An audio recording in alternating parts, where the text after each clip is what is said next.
Yo, yo, yo, what is going on, people? Welcome to Throwdown, episode 489. I'm your host, Tony Polanco, and tonight I'm joined by Emilio Lopez. What's up, people? How's it going? Chris Seeley. Hey, what's up, everyone? Richard Bailey Jr. What's up, everybody? And Brian Manjoma. Apparently, one episode of The Acolyte cost more than the entire Godzilla -1. Yeah. Somehow. It's insane. Yeah. Like, they basically, every episode is more than... I think the whole series was 180 million. Right? Yeah, it was. So, they did a calculation, like, basically 20 million per episode. Meanwhile, Godzilla's 15 million. Yeah. You know, and for the movie. We're not going to talk about that episode 3. If you guys... Oh, boy. They really made it for modern audiences, didn't they? You know, but this isn't a pop culture podcast. It's a video game podcast. So let's talk about some video games where there's a lot of modern culture shit going on. But we'll try to avoid that as much as possible. Anyway, we are back. Summer Game Fest is behind us. The Microsoft presentation is behind us. We had an epic show on Sunday because of you guys. So thank you for that. And we have our returning hero, our wartime hero, I should say, Mr. Richard Bailey Jr. And I want to spend, the beginning of this episode, having him bring us some stories. What does that sound, by the way? It's sort of shit. Man, he's coming from you. There it is.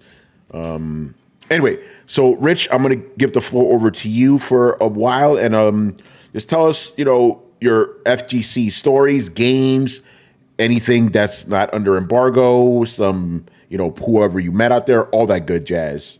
FGC? Yeah. SGF,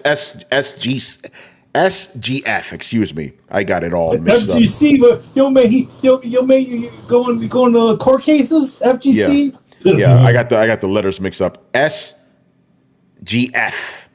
There we go. So super girlfriend, I'm going to call it. That's how I'm going to see it in my head now. SCF. Anyway, Rich, go ahead, man. What was your Summer Game Fest experience like?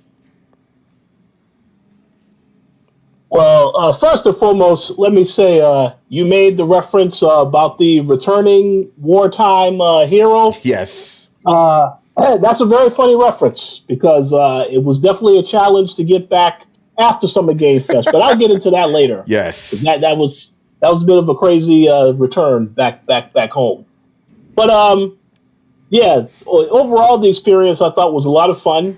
Like I had mentioned before, I went down there. I left last Thursday, and I stayed down there Friday, Saturday, Sunday, Monday, and then I tried to come back on Tuesday.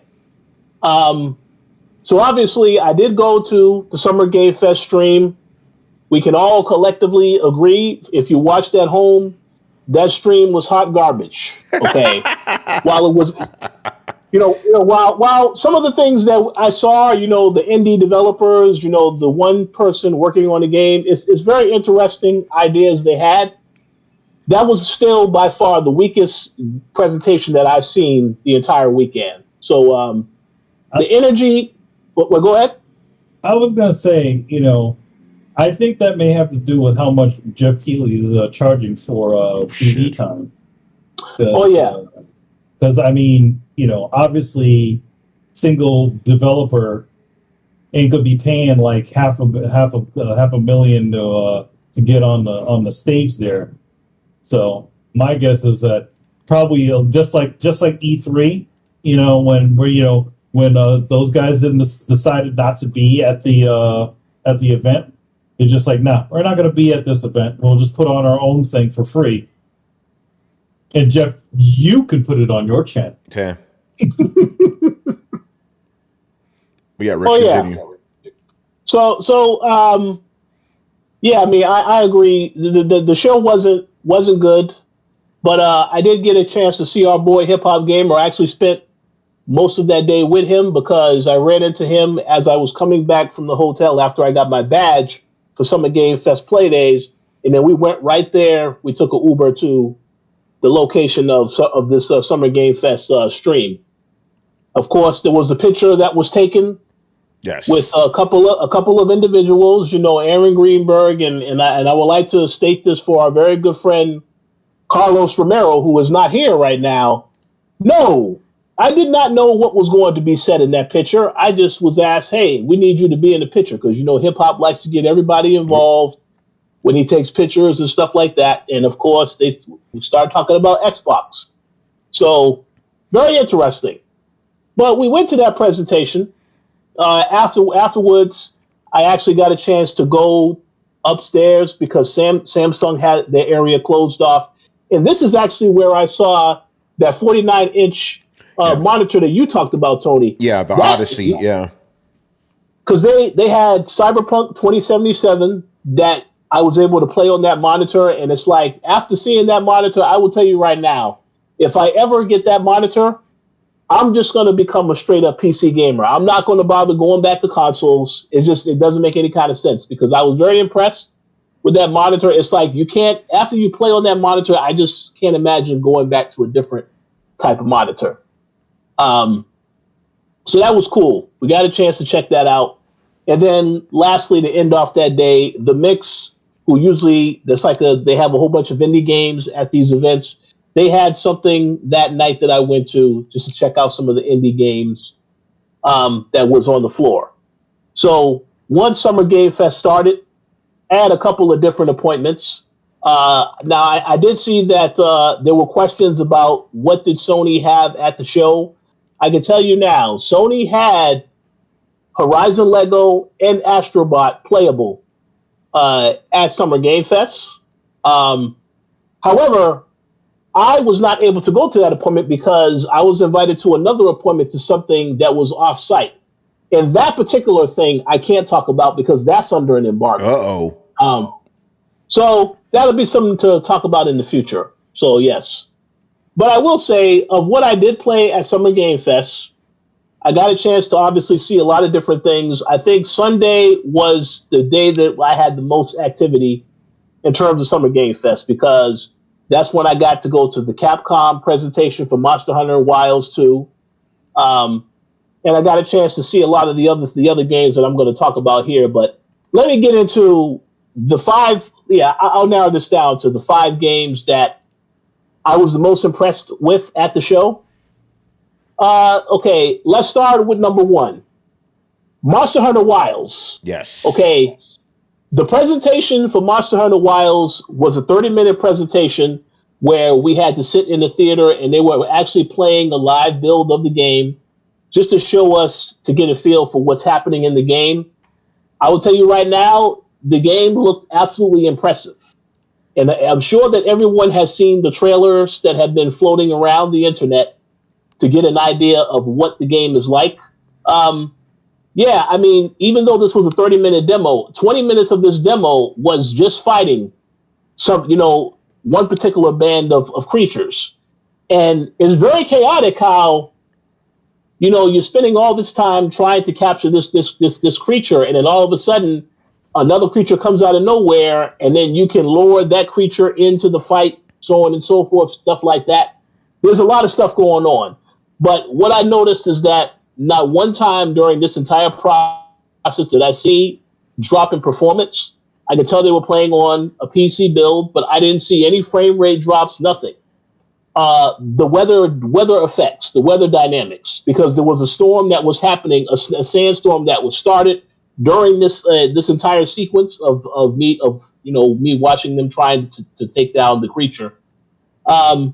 And it's just like you can see how much detail, the animations, everything looked absolutely crisp. And again, it started out with just one person that was controlling one of the players, and then he had to bring in other players because I don't know how you pronounce this creature. They showed it in the trailer. It begins with a D.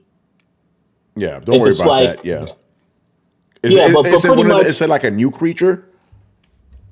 Yeah. Yeah, so I wouldn't know how to pronounce that shit either, so don't worry about it. And they also had a flying creature that they introduced in that trailer that is new. That creature, we got to see that creature in action, and that creature is, you do not want to mess with that creature. They actually utilized that creature to take down the other one. But it's funny because it started out with let's go after one of these creatures, and then obviously it ended up being the alpha in charge of that group, then came after us. So there was a lot happening. There was a lot happening, but it was very exciting, very exhilarating. I definitely would like to see more of the game, but obviously they only told us 2025. There's no confirmed timeline beyond that, so we have to wait for more details. But yeah, I was very impressed with that demo for sure. So that's one highlight. The second highlight, and I got to play this on the last day of Summer Games Fest. I played Phantom Blade Zero. Ooh. Now, this game, once again, when I started out this year, we had Rise of Ronin, and then we had Stellar Blade. Obviously, I don't really like to play these games too often, but I love the hell out of Stellar Blade. So obviously, I wanted to check out this game. And what I love about this game, the combat is very straightforward. You can use other weapons, so on and so forth. But the parrying system is a lot more forgiving. There is a parrying in this game as well, if you want to use that. But they also have this thing where if you keep pressing down the button, you're able to sort of block certain stuff that normally would be hard if it's. They still have the timed parrying in it also. But what I enjoyed about this game is that the way they laid out the demo, there was a tutorial. Then they pretty much throw you into two quick boss battles, and then finally the final battle was a boss that's in the game, one of those final bosses. That boss was very tough because again, you have to study the patterns of the bosses to figure out how to take them down. But I enjoyed the demo, and it was brought to my attention that there is going to be a public demo coming out at some point later this year. Let's go. They would not confirm when, but they did say, later this year we're going to release a public demo. And they're actually going to be bringing this demo to a lot of the other shows throughout the year, such as Gamescom, Tokyo Game Show, so on and so forth. But I do expect there to be a demo that will drop sometime before the game comes out. The game is supposed to come out later this year. But I don't know. Again, there's no confirmed release date, so we have to wait on that one. So, yeah, we'll say that. A quick side note. Yeah. Assassin's Creed Shadows. I do want to make a comment about this. I'm pretty sure that everyone saw the presentation that they had for Assassin's Creed Shadows at the Ubisoft press conference. What I thought was interesting about what they showed, obviously, there's a point in the mission where you can either choose Yasuke or Nobi to actually take out the main target. Interestingly enough, they did not show Yasuke's playthrough of that particular mission, which I thought was very interesting because it really changes and makes things a lot more brutal. Because, when we saw the demo and the Ubisoft presentation, you saw how she's very agile. She was able to sneak in and out of it, do a lot of climbing, so on and so forth. When you play that same mission as Yasuke, you literally go in guns blazing. You could run right through the doors and just take out targets left and right. It's just like a very bold, directly going after the bad guys. So I thought that was very interesting. I think it was a missed opportunity not to show that because the whole thing is that you have a choice as to which character you want to play as. They probably should have showed that to give more context and show you how much brutal it could be if you did play as him. But I did enjoy the demo from what I did see. Like I said, that's the one that one part of the demo that they didn't show. I did see that behind closed doors a couple of days before they actually showed it at the Ubisoft Forward. So I did want to point that out. And then two more games I want to mention very briefly that I did see and I did enjoy. Dragon Ball Sparking Zero. Oh, shit. Yeah. I would just start by saying I don't consider myself to be the biggest Dragon Ball fan, but this game is absolutely fantastic. What I saw of the game, the fact that they have, and of course, what we saw in the presentation, because I also got a chance to play it as well, but what we saw in the presentation before the hands-on session is they pretty much had us, they show a bit of the story mode and the fact that you can choose certain characters, and then they have this part where like you have a particular battle that takes place, as it took place canon on the actual TV show, you have certain choices as to how you want to do certain things. Like, say you're going up against a boss, Piccolo, or any of the other villains, and you have an option to choose somebody to come with you on that particular fight, then it actually will change the storyline of what actually happens beyond that.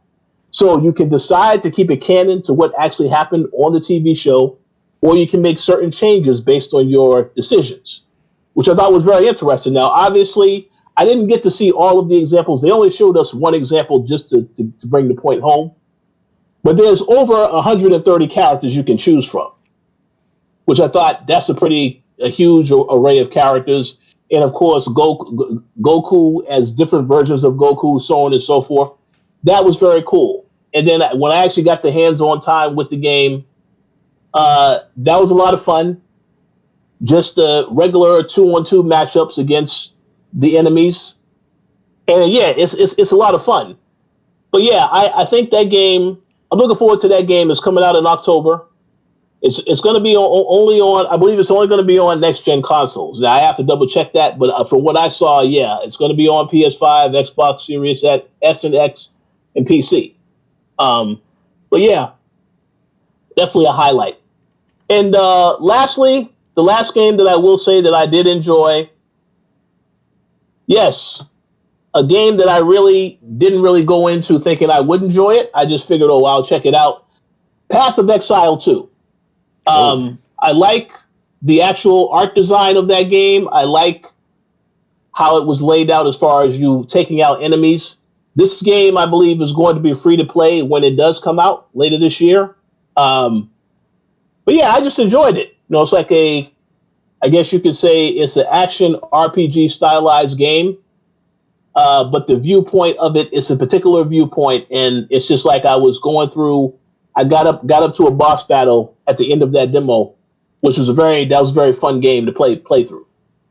But yeah, I'm looking forward to that game. I saw a couple of different indie games here or there that I thought were also interesting.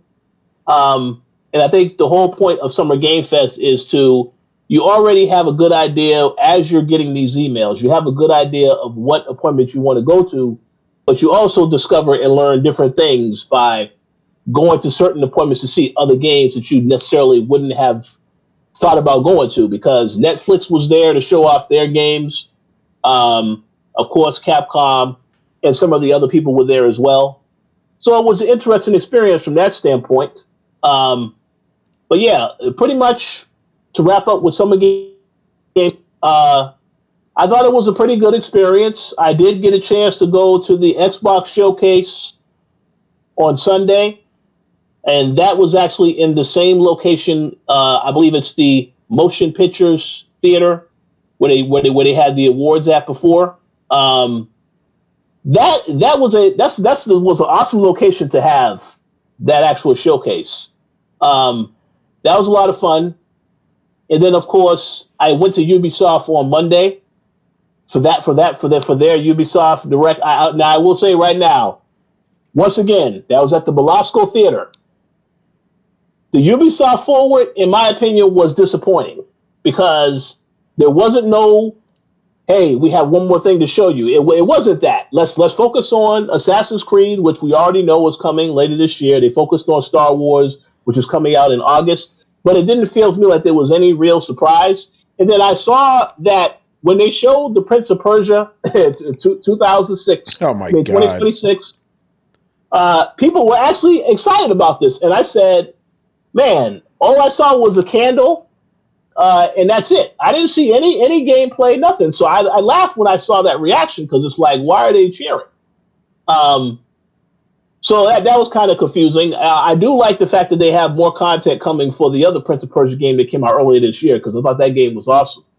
But overall, I think if I have to rate all the presentations that happened this last couple of days between the ones I went to, with Summer Games Fest, Xbox, and Ubisoft, clearly Xbox was the better of all three of those. Now, I didn't see the PC Gamer Show or any of that other stuff, but that's just my opinion of actually going to the show of which ones I thought was actually pretty decent.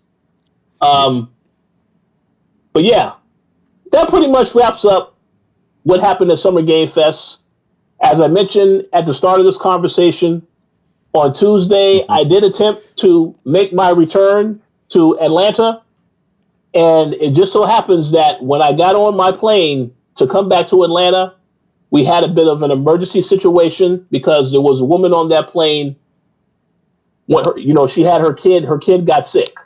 So we already had started to head towards the runway. We had to turn around, and they had to have the crew come on and clean up because the kid got sick, and they thought it was an emergency.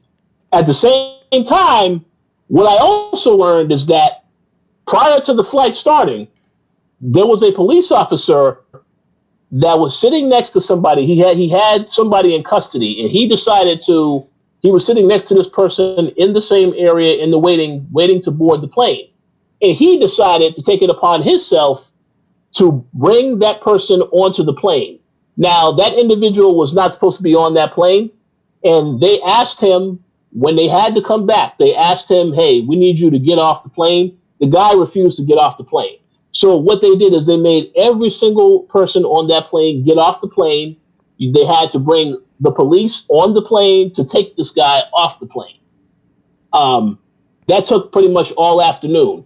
And then in the midst of all this happening, this guy was very threatening to the flight attendants that were there. So the flight attendants decided, I don't want to have nothing to do with this flight. So they decided to leave.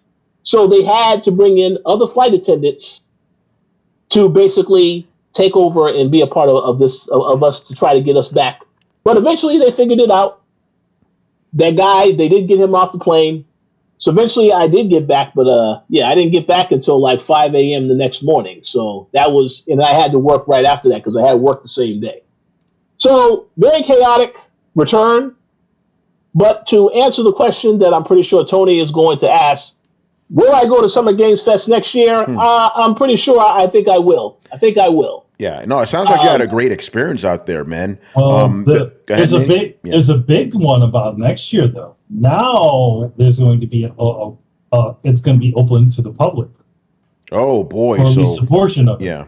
So that's interesting. Yes, that's the big announcement. They're like, where it was like Jeff Keighley was like, oh yeah, we've teamed up with IM 8-Bit and we're going to have like a space for a public space where you can go to. So. Well, I would like to see. I would say if he was smart, he still keeps separation of church and state. Let you guys in the media, do your thing, and then have a just separate space where the fans, where people can go to, where fans can go to it. Yeah, that would be smart. Yeah. I agree 100%. My advice to him would be, this is a 3-day event now. It was on Saturday, Sunday, and Monday. So let the media go there Saturday and Sunday. You could have the regular people go there on Monday or something to that effect. Because it would be very chaotic if you have the public in there and the media in there at the same time. That would be a little chaotic. That would be too much like E3 was. Yeah, that was terrible by the end of E3. Like, it was just difficult to get around with all those fucking people. The final year I was there was a little better because they at least had our appointments upstairs, right, in the West Hall. But that first year, man, that was ridiculous. So it's like, got to keep them separated. But Rich, actually I have a question for you here from the chat. Yeah. Here we go. And from J Shep, this could be a controversial question. Okay. Here we go. Yeah, and I hope you know what he's referencing. If not, I could detail you, but I think you know what this is. He goes, can we ask Richard Bailey Jr. if there were any instances where it was a live audience, if the live audience was being bribed to cheer loudly? Okay. I did not notice that. But speaking about the live audience, and I think I mentioned this on the previous show, there was obviously moments in these presentations where people were hyped because they thought that something major was going to get announced. Now, when Jeff Keighley at his conference brought up the Batman Arkhamverse, right? And I guess that some people thought, maybe this is a new Batman Arkham game. So people were like very hyped, to like, ooh, ooh. And then he said, oh, yes, and this is the game that's coming to the Quest VR. You could hear a pin drop, just like the air came out of the room. They did not want to see that. But no, there wasn't anybody bribing anybody to cheer. People who were actually at this event, they were actually excited to see stuff. But I can tell you right now, there wasn't that much excitement at Jeff Keighley's stream because it's just like there wasn't like any major announcements. And the thing about it is that Jeff Keighley himself, he was the one that had said beforehand about what was it going to be at the show, because he tried to temper expectations when he said certain games that were not going to be there. So I kind of feel like because of that, the information that they knew, they tried to keep the energy low for that. So yeah, he put himself in that situation specifically. Yeah. And Rich, do you understand why Jay Shep asked that question? No, give me the context. Okay. So basically, it was discovered that IGN was, and I don't know if this is I'm going to say alleged. Let's play it safe. The allegation is that IGN bribed people at the show to cheer loudly when Phil Spencer was on, and there's like apparently footage of this happening live. I don't know. I don't know how accurate that is, but that's the claim that's going around right now.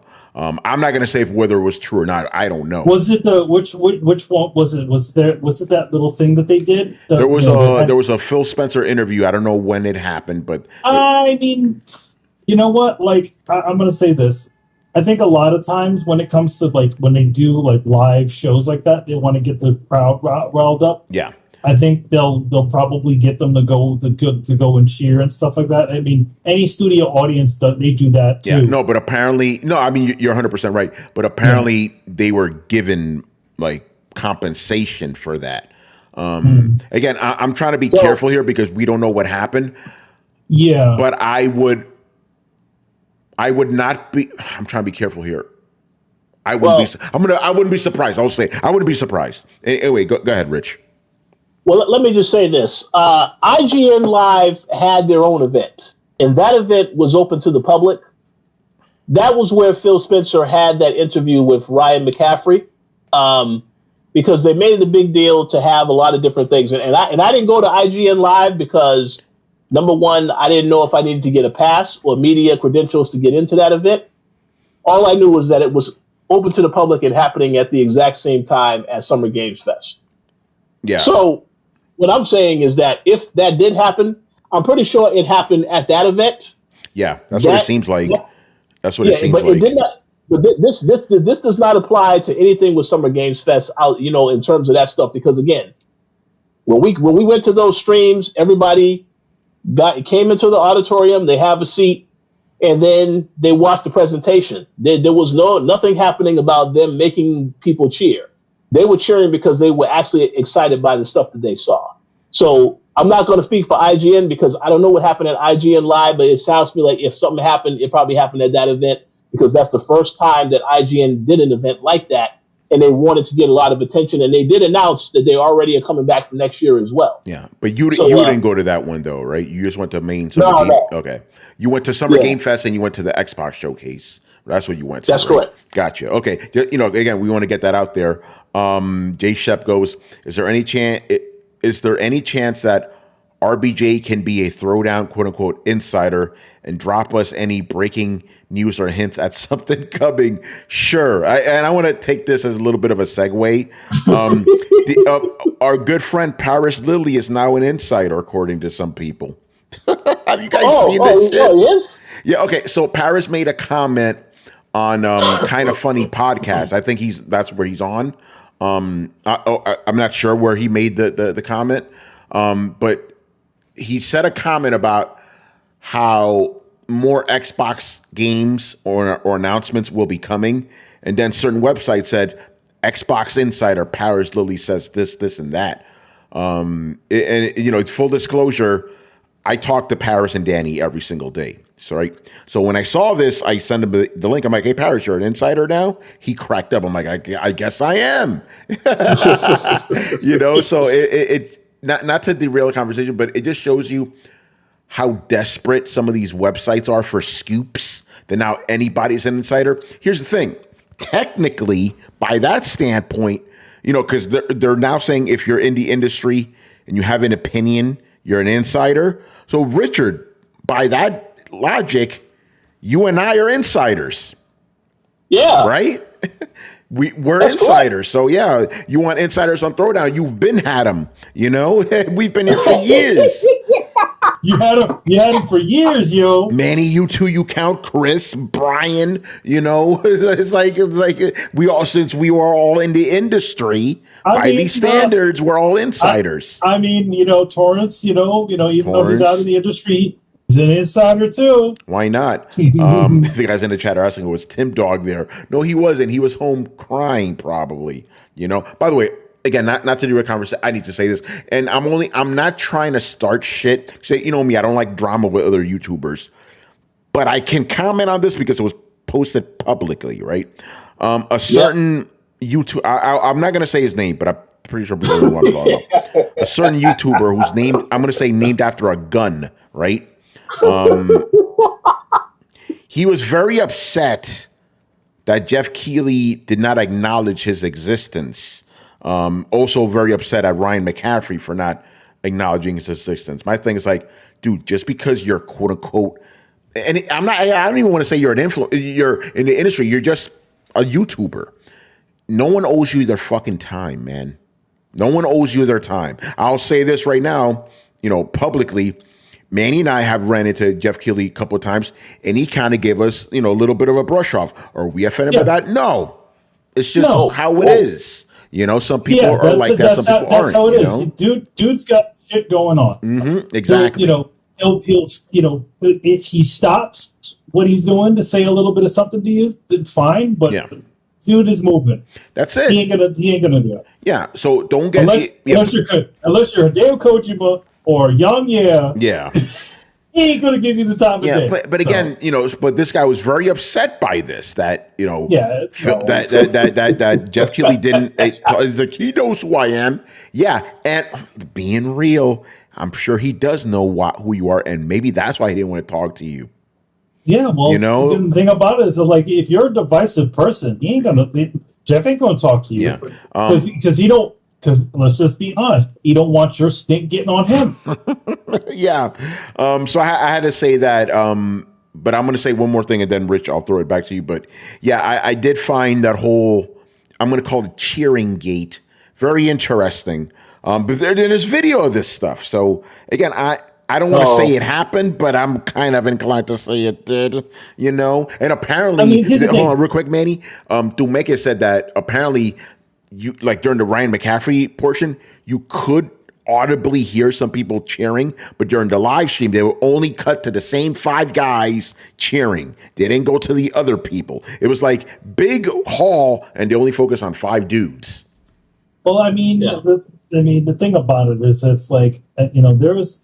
I'm not saying that they do this, but like when we it was I think E3 2014, I want to say. I think that's the year that I met Kojima. There was an interview at the last day of E3 on E3 at the IGN booth, and everybody knew that Kojima was going to show up there, so there was a little crowd that showed up outside of their little interview space, and there was a fluffer there to get the crowd riled up, to get people to get give a little bit of a cheer and all this stuff. So, because these things are on TV, you don't want to have a dead crowd, right? Yep. So, like, I don't know if they're compensating anybody, but I do know, like, just like any TV show, there's probably a big old applause sign there. There's probably a guy who goes, "Hey guys, we really want to make you look really great. You're going to be on TV. You're going to be on the internet, blah blah blah. So just get moving around." And you think, "Yeah, we're going to live," Yeah, that's TV. Yeah, no, I'm glad you bring it up because, again, because I know some people are saying, "Oh my god," like they're trying to say this controversial. No, that's kind of standard practice. It's standard practice. Yeah. I mean, here's the thing. Like We've seen it plenty Tony, of times. and if you guys watched the E3 2018, I think it was. Yeah. Tony, you might have caught Tony and a couple of the guys hanging out in the back during the game. 2006. That was 2016. Yes. 2016. Yeah. Tony and a couple of the guys were hanging out back there while they're hanging out, and they, the guy what was it, the producer guy? He's like, didn't he say to you guys, like, oh man, because you were just having this big conversation and being really, expressive, and he's like, man, you guys are great, man. Are you guys going to be around tomorrow? Because we really want to have some liveliness in the side of the background going on. Yeah, let me bring that up because Rich was involved with that as well. This was still when Jeff Keighley was affiliated with E3, so he would have a little show that was happening during E3, that was filmed on site. And they would need people to kind of hang out in the background of the people being interviewed or whatever. Like they just want some people. So we were like me, Rich, and a couple other guys. We were at Smashburger as we usually do at E3. And some random dude came up to us like, hey, you want to be part of this? At first we were kind of skeptical, like, what the fuck? And then we were like, okay, cool. And I was thinking like, this guy's funny. He's literally coming up to like professional podcasters, So we went, they sat us in the background. So we were still within the camera frame and we just had a normal conversation like we usually do. And Rich, remember they asked us like, we only need you for like 1 15-minute segment. They kept us for an hour because they liked, just us being in the background doing our thing. It was hilarious, And also a side note that after that interview, I met the founder. I believe he was a founder of Ready at Dawn. And I told him, I was like, dude, I really enjoyed the Order 1886. He looked at me like I was trolling him. I'm like, no, I'm genuine. I like the fucking game, I told you, the day when I quote unquote retire, I will have a book of stories, man. And I'm pretty sure Rich could have a book of stories himself. Lots of things we've seen in this industry. But yeah, Rich, do you have any stories like that? Any like cool little anecdotes of like Summer Game Fest that you experienced, like just outside of like what people got to see? Well, first and foremost, let me. I hate to tell you, Tony, but Smashburger is gone. Smashburger is gone. Oh no! What are we doing? Yeah, the areas that we used to go to, Yard House is still there. We did go to Yard House. Denny's is still there. We did go to Denny's. Hey, you already know Denny's, son. but everything else is gone. And again, E3 obviously is dead. Yeah. You still feel, though, when you go to these events, the community aspect, you still feel as though there is a reason to be there, to be in LA in June, because of you go into all these presentations. It makes sense. So one thing I do want to clarify, though, the Xbox showcase, that was all pre-taped. It was not a live event. Oh, okay? Interesting. Okay. So just Oh, someone glitched out of the Matrix. Carlos, what's going on, brother? Yo. Yeah. And that's and there he going is. back to there you go. Yeah. Go ahead, Rich. Well, go ahead. Yeah, you cut out, bro. So yeah, you cut off. You were saying, sorry. yeah, you cut off. So go back to what you were saying 30 seconds ago. Oh no! So what I was saying is that the Xbox showcase was pre-taped. So like I said, I don't doubt with the IGN Live event that with the stuff that was mentioned, that probably did happen. But the Xbox showcase and all of its entirety was pre-taped. The Jeff Keighley Summer Games Fest, that was live. You had people out on stage, showing up and stuff like that. So hey, but I didn't see any of that type of behavior out there at that particular time. But to answer your question, Tony, about you said if there was anything that I noticed from going to that event, for Summer Game Fest related to gaming. Yeah, anything, like fun stories like, oh, I got to go see this person. Oh, we went over here. Oh, this motherfucker got drunk. Like, stories like that, Oh, well, no. I mean, there was a couple of different parties they had there. Razor had their little party. It was actually in the same hotel I was staying in, so I didn't have to go far to go to that party. Yeah, shout out to Will Powers, you know. Yeah, that was very cool. Got a chance to meet him and hang out.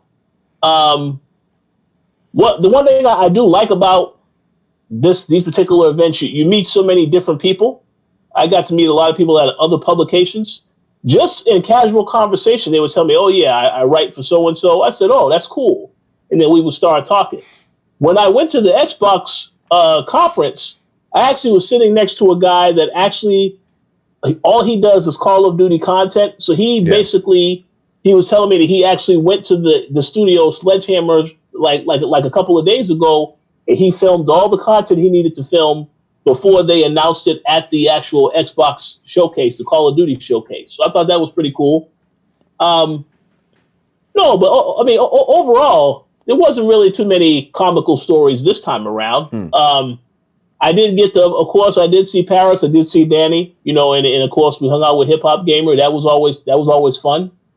But for the most part, everybody was just chill. It was just a chill environment. It's just great to go to these events and talk with different people, learn about what their background is. And then, of course, it's so great to me when I go to a presentation and I see the presentation, then I end up talking later with the devs. Hey, did you see the presentation? What did you think? I had a lot of those conversations after the Xbox showcase because my hotel is like a mile away from Summer Games Fest where they had the event at. So in one of those days when I was walking to Summer Games Fest, I ran into one of the devs and we were talking about everything that we saw on that showcase as I was walking to the event, what our opinion was. So yeah, but it was just a real cool, laid back environment, not stressful like E3 was, running around from appointment to appointment. There was none of that. However, I will say this: for Summer Game Fest 2025, they need to make sure that they have other people that are having events at the exact same time. Ubisoft, for example, they had their event offsite the exact same time as this was happening. Yeah. And that kind of threw a monkey wrench in a lot of people's plans because you only have 3 days to see everything that you need to see on the floor.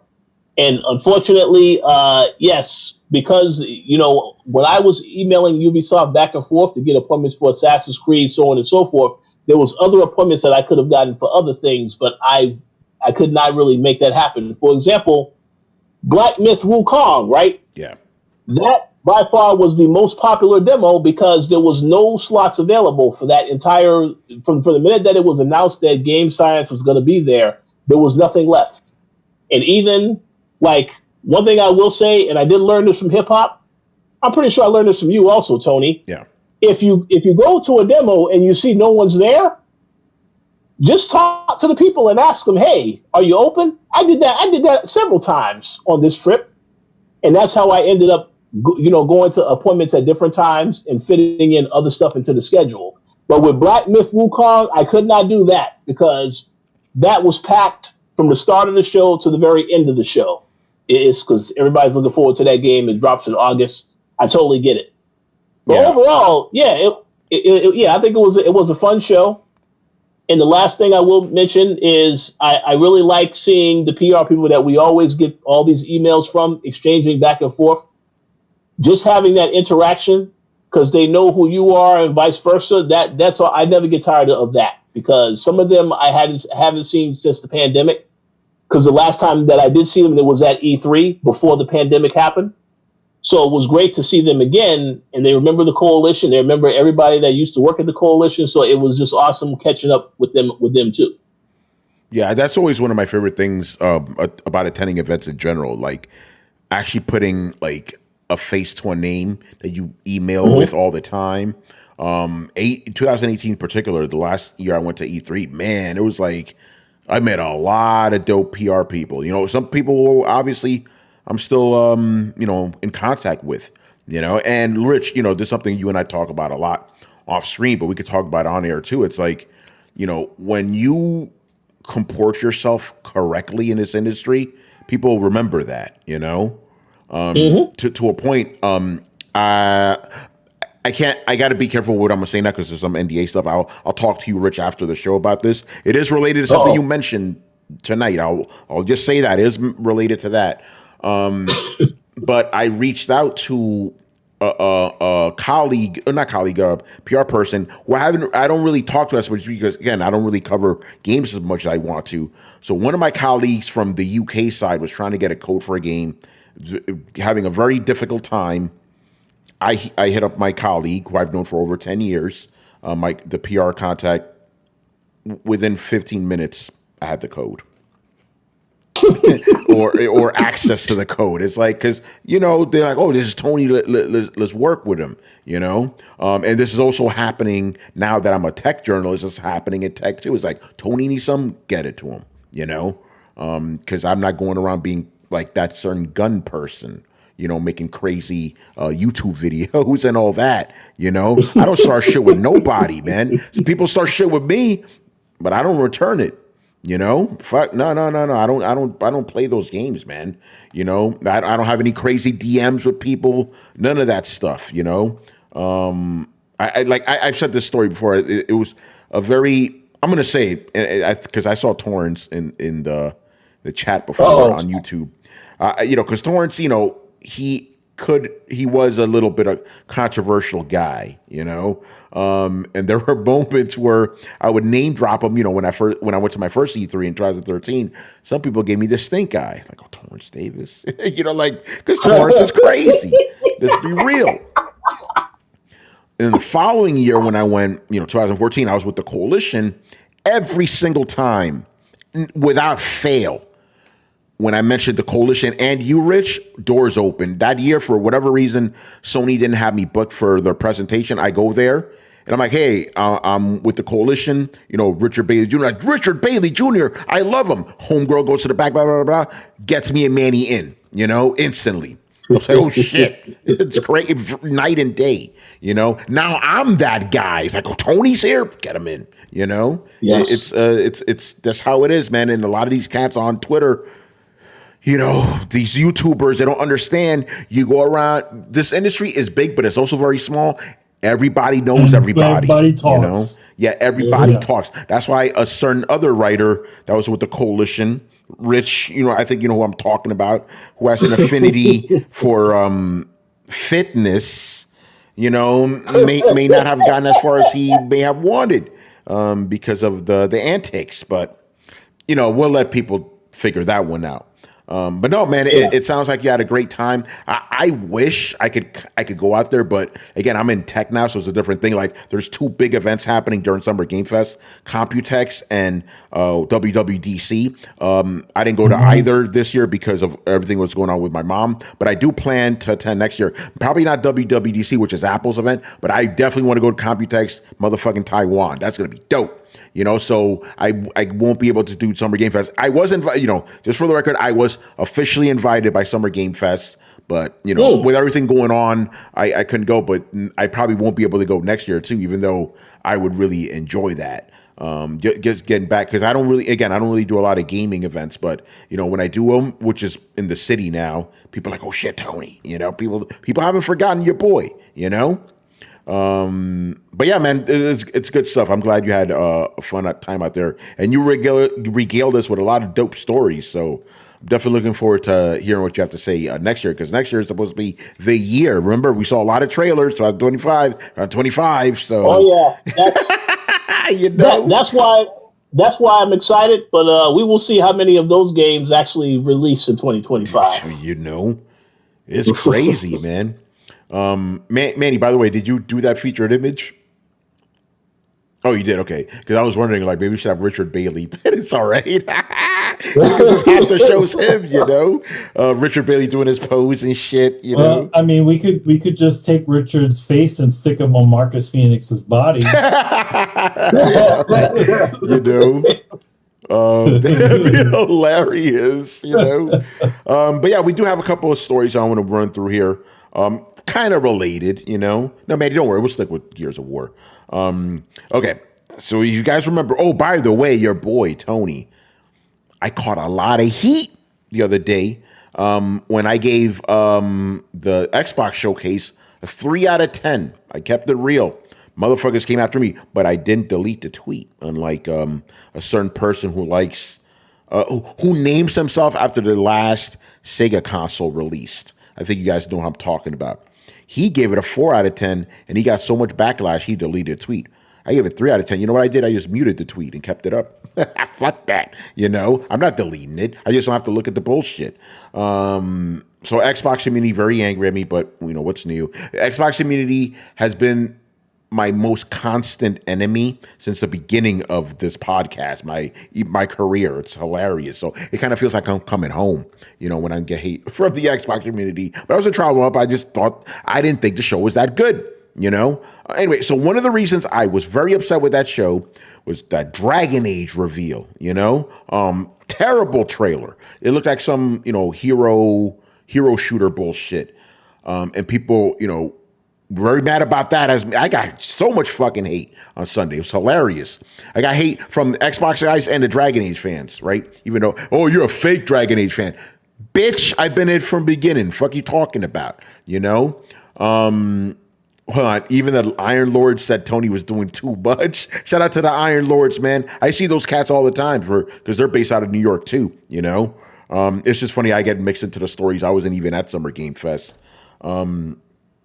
Anyway, so what the Dragon Age reveal trailer, ass, pure beauty, hero shooter nonsense.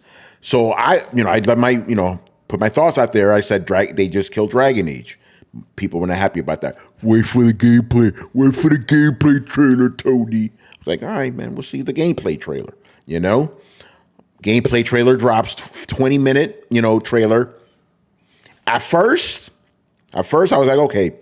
Actually, the first thing I was like, okay, why is the trailer so tonally different from the gameplay? The gameplay was night and day compared to the trailer. I'm like, what the fuck are we doing? At first glance, yes, it looked like Dragon Age. I'm like, cool, But then I watched the trailer again after I give him a shout out, Alpha Chuck in the Discord. Who was also a big Dragon Age fan. He was like, what the fuck is this bullshit? Why are there neon lights in a medieval setting? Why are there blimps with lights? And like, what's up with the dialogue? And I watched the trailer. I'm like, yo, my man is right. It's like, yeah, the trailer, the gameplay was more appealing than the shitty trailer. But they changed Dragon Age, man. Like, and I read this article. I think it was a PC Gamer put out an article. Excellent article. Basically saying that Dragon Age Veilguard, which we will now, moving forward, call Failguard, they were like, okay, back in the day when Dragon Age, the first Dragon Age and Dragon Age 2 subsequently dropped, computer RPGs were not that popular because PC gaming wasn't as big. But he says now PC gaming is huge. Baldur's Gate exists. Among other Larian games that prove CRPGs are big, massive successes. They're like, why are you making a dumbed down version of a CRPG in 2024? I'm like, that's a valid question, because like all the tactics, strategy, gone. None of that. I'm like, yo, you're doing Dragon Age 2 again. And remember, people were very upset with that game because you had Dragon Age Origins, which was a very tactical game, in the spirit of the original Baldur's Gate. People loved that game. But then they decided, oh, let's make this more like Mass Effect, Turns out, people weren't happy with that. So with Dragon Age Inquisition, you kind of had a weird meld of like some strategy and some real-time stuff. But now in this one, it just seems to just going full on with the action stuff, which is fine. But in 2024, people would be more accepting of a hardcore tactical game. Again, look at fucking Baldur's Gate. That is unapologetically tactile. Like they're not making it for like casuals. That game, it's like full on Dungeons and Dragons, everything. And that's like the biggest game of last year. But I mean, the thing about it is that you can't pivot that quickly. Yeah. They whatever way they decided to go down the line and do, they're not going to be able to change it that quickly from what it was. What about going back to Origins? Well, the thing about it is that didn't that second one do well? No, I'm talking about Origins. Oh no, Dragon Age 2 did not. People were very upset with that game. My guess is they probably went with the more popular option and made it, kind of Mass Effect-y, more of an action game than an RPG. Yeah, but it didn't work the first time, so they're trying it again. People keep saying, go back to the tactical. You also got to realize, again, like all the people that made that game, they're gone. They're gone. And also none another of those thing, people Manny, that made that game are there. Yeah, and the other thing, this game was in development for many, many years. They didn't see the after effect of what Larian did. So they're making the game that kind of makes sense as a sequel to Dragon Age Inquisition, but it's like tone deaf compared to the games we've had subsequently. So I understand where they were coming from, but yeah. So and I'm not getting into the dialogue. It's very stupid. I'm like, Dragon Age. Like, I understand it's not a super dark stuff or whatever, but it's still that MCU type of dialogue, for lack of a better term. So I'm not going to say I'm up there. If I have to review this game, I will. But if I don't, I'm not going to play this. It looks like everything wrong with, or not everything. Let me rephrase it. It has a lot of things I don't like with modern gaming and modern media in general. So yeah, the gameplay. Yes, it was different than the trailer. It was better than the trailer. Absolutely awful. But I'm still kind of gone. I'm still kind of checked out. And I'm not even talking about the tactical stuff. I wasn't even too mad about that. I'm more like, this isn't the Dragon Age. Remember, Manny, like you said, because it's not the same people anymore. It's the skin of Dragon Age. Yeah, because even the lead writer, he's gone. The main dude, they're all gone. So it's like, what else should you expect but a facsimile of what was, and go into we've discussed this many times. That's why a lot of games that we see right now that are like long running franchises, the reason they're so different is because the people you remember who made them, what they were, are elsewhere. And there's also why we see a lot of people who made the original games making their own studios to make games of that ilk. Well, either their studio got bought out by a big conglomerate of game publisher. Yeah. An EA or a Warner Brothers, and then all of a sudden, they start bleeding talent after they get asked to do a game that they don't normally do. Anthem. Yeah. Gotham. What is it? What is it? Whatever the hell the Harley Quinn, the Suicide Squad. Oh yeah, Suicide, which I predict will kill Rocksteady. Yeah. After game lost them $200 million. To be honest, like the telltale sign for both of those studios is as soon as before when Anthem came out, or around when that Mass Effect Andromeda came out, and they started bleeding. The guys, obviously these names are not like a Kojima, right? No. Kojima leaves Konami, fucking world stops, right? These are not those guys. But if you start paying attention to names, noticing there's a less of those recognizable names that are in charge, maybe you need to start thinking about whether you want to support that studio. Yeah. Still. No, that's a good point, because I saw a lot of people also saying like, "Oh, I love Dragon Age, so I'm gonna get this no matter what." I'm like, but like you said, man, if it doesn't have if the same people who made the game aren't around, what are you supporting? You're supporting a skin, basically. I said this before. I was replying to something Paris had said about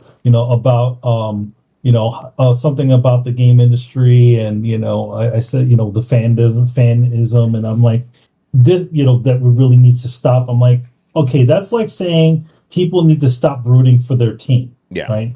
The thing about it is that when you have like a favorite basketball team or any sort of team, you ever notice how when a player leaves, or when somebody they start changing the team around, and people are mad about that. Yeah. And they don't go with the people. All the people that made that championship team, they're not on the team anymore, so they're not going to be winning any more championships. So and so is on the Knicks. The other guy's on the Bulls. That's the big difference. Yeah. If you really like these franchises, you should really start thinking about the actual people that make those things, and not just being a blind a blind fan to just the name that you recognize. Yeah, I mean, I could go off on a whole other like tangent about this, but this is a problem that you're seeing a lot now with like media in general. These corporations, they think, and in some cases it's true, that you are just loyal to the brand and nothing else. It doesn't matter what they do. Think about it like this, keeping it with gaming. This happened years ago. Marvel's Capcom Infinite, right? They got rid of all the X-Men and they threw in all these other characters. And Capcom literally said, people don't care about these characters. They only care about the movesets. And that game bombed, you know? So it's like, if you don't have the original things that kept people there, it's hollow. It's not what it's supposed to be, you know? And I wish people would, like you said, Manny, look at the creators. Who's still there? Why are you still supporting this thing? Especially if they're not giving you what you want. This is why I've checked out of most of the like franchises I loved. I've checked out of Star Wars, checked out of Star Trek, because they're not giving me what I want. Instead of complaining about it, just leave. Very simple, you know. So that's what I'm kind of gonna. Again, unless I have to review Dragon Age, I'm gonna just walk away too. Because why? The people who. And probably Mass Effect as well, to be honest. Drew, I can't pronounce the guy's name, Drew K. The guy who wrote the whole lore, who wrote the novels and shit, Mass Effect novels, he's not there. Who are these people? Look what they did with Andromeda, you know? And that's a whole other problem too. It's like you get these talented fucking hacks as replacements, you know? It's crazy, man. So yeah, Dragon Age, Veilguard, bro, you know?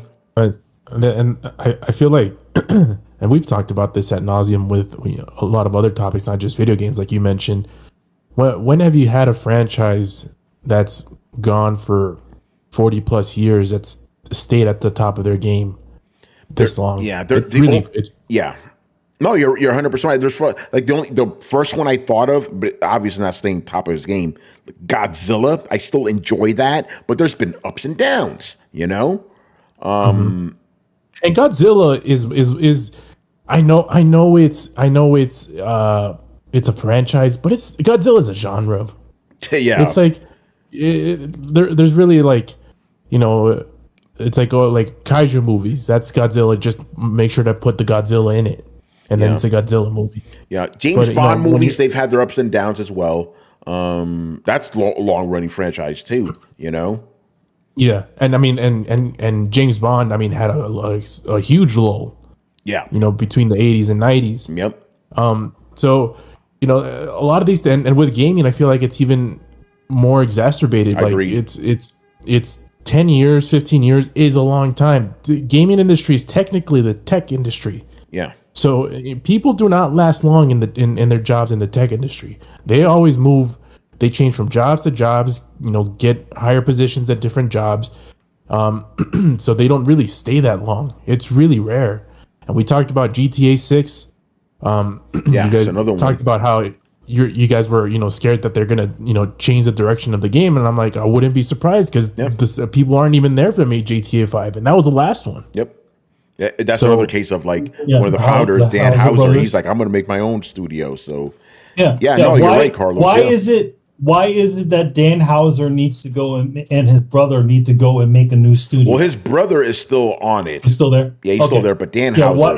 But I'm saying, like, why does he need to go and make a new studio? Why can't he continue to make the games that people like? Oh, because there was a difference of opinion. Because maybe they felt that whatever he was doing was wrong. Yeah. You know? I mean, the thing about it is, it's like, but that's who makes your. That's like, again. That's like making. You know, we just recently saw Metal Gear Solid 3, right? You know, where they did a bunch of stuff, and they went. If there was a recent like a thing that was released after, which was like a candid interview with the new producer of the Metal Gear franchise, and they went to the point of telling you, okay, he has history. There are still people over that are from the Metal Gear team, the original Metal Gear team, working on the game.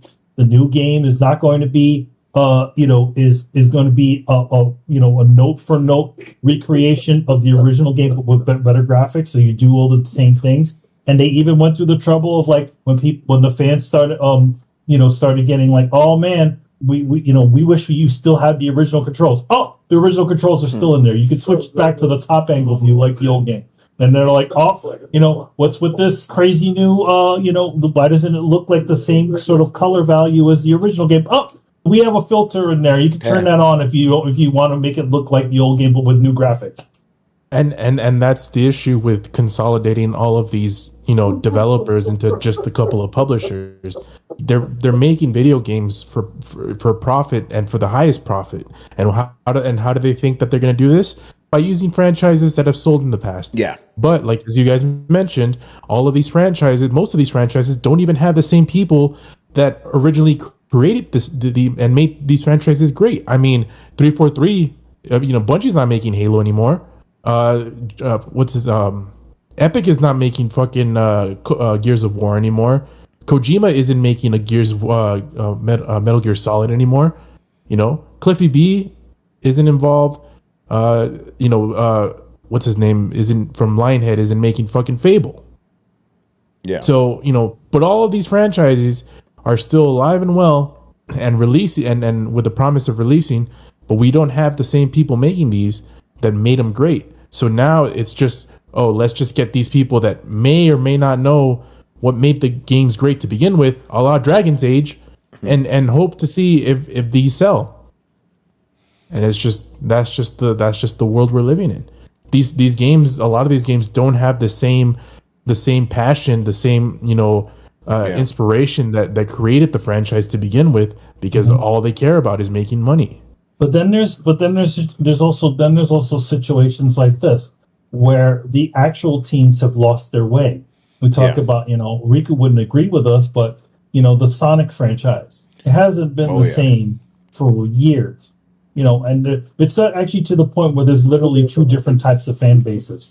There's the originals who like the 2D ones, and then there's the ones that like those 3D ones. But those 3D ones are never able to capture any of the magic of the original games. Step in the guys who made Sonic Mania, fans who literally lived these games inside and out. And they were able to essentially successfully make literally a recreation, or even not only a recreation, but a step forward that Sonic hasn't had for years. So the guys who did Streets of Rage, again, fans of the original Streets of Rage franchise, they come in and they're like, okay, what's the essence of this franchise? What are these guys not capturing anymore? And they did it. So there is those situations where you have the new kids sitting in there and coming in and essentially boiling the franchise back to what it was originally. But it's a rare situation, right? Yeah, no, it's very rare. Yeah. And even the case with Sonic, it's super rare because they barely even do 2D Sonic. The Sonic Mania is I don't know why they haven't made a sequel to that yet. Yeah, I know. Instead, we've gotten sequels to those other 3D games, man. Yeah, Sonic Mania, it literally felt like the Sonic game we should have gotten on fucking Sega Saturn, which never came, But yeah, so there you go. Dragon Age Veilguard. All right, another thing I want to talk about, actually, good segue here, returning to roots. So it's been confirmed that Gears of War E-Day will have horror elements. If you guys remember, the first game had a lot of horror stuff. Cliffy B even said that game was very much inspired by Resident Evil 4, for example, right? But after that, we kind of got away from that. It was just became like pure action game, But now they want to inject some of that in there, which I think is cool because I really enjoyed that aspect. It's like, you get an action game, you get a lot of cool horror stuff, some jump scares here and there. Like all that stuff has been gone ever since 2, I want to say this. This is what they are doing currently. They should have did this. Yeah. When they took over the franchise, they should have done E-Day before there, to be honest, I feel like they needed to be able to recenter what was a Gears of War game. Do a Gears of War game, what you think a Gears of War game. Take your inspiration from the original games, and build something. Build. Obviously, you don't fully need to do E-Day, but it also gives the team time to sort of live in that world. Yeah.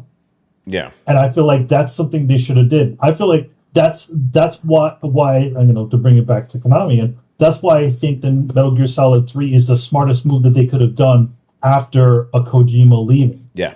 Recenter yourself. Get your head into that space. What is a Metal Gear? What is a Gears of War game?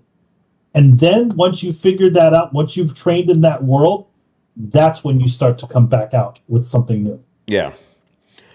It's funny because I said the same exact thing about Star Wars.